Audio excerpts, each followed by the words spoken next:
বিশ্ব প্রকৃতি সংরক্ষণ দিবসে প্রকৃতি ও জৈব বৈচিত্র্যকে সংরক্ষণের মধ্য দিয়ে একটি সুস্থ পরিবেশ, সুস্থ সমাজ ও সমৃদ্ধ অর্থনীতির ভিত্তিতে সুদৃঢ় ত্রিপুরা গড়ে তোলার আহ্বান জানিয়ে রাজ্যপাল ইন্দ্রসেনা রেড্ডি নাল্লু আজ আগরতলা হেরিটেজ পার্কে বন দপ্তরের উদ্যোগে বিশ্ব প্রকৃতি সংরক্ষণ দিবস উপলক্ষে আয়োজিত অনুষ্ঠানে বক্তব্য রাখতে গিয়ে তিনি বলেন, রাজ্যে 6টি জেলা 6টি ইকো পার্ক গড়ে তোলা হয়েছে, যার জন্য ব্যয় হয়েছে 10 কোটি টাকা।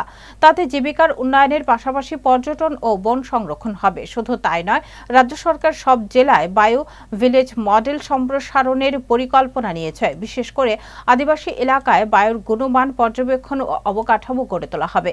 অনুষ্ঠানে বক্তব্য রাখেন মুখ্য বন সংরক্ষক রবীন্দ্র কুমার শ্যামল, বন দপ্তরের বাগান সংরক্ষণ MS প্রসাদ রাও। অনুষ্ঠানে রাজ্যপাল সহ অন্যান্য অতিথিরা পার্কে বৃক্ষরোপণ করেন।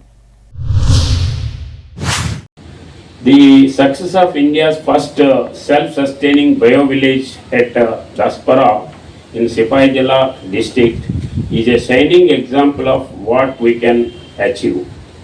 Through the Bio-Village 2.0 initiative, 64 families transformed their village through renewable energy, organic farming and sustainable practice.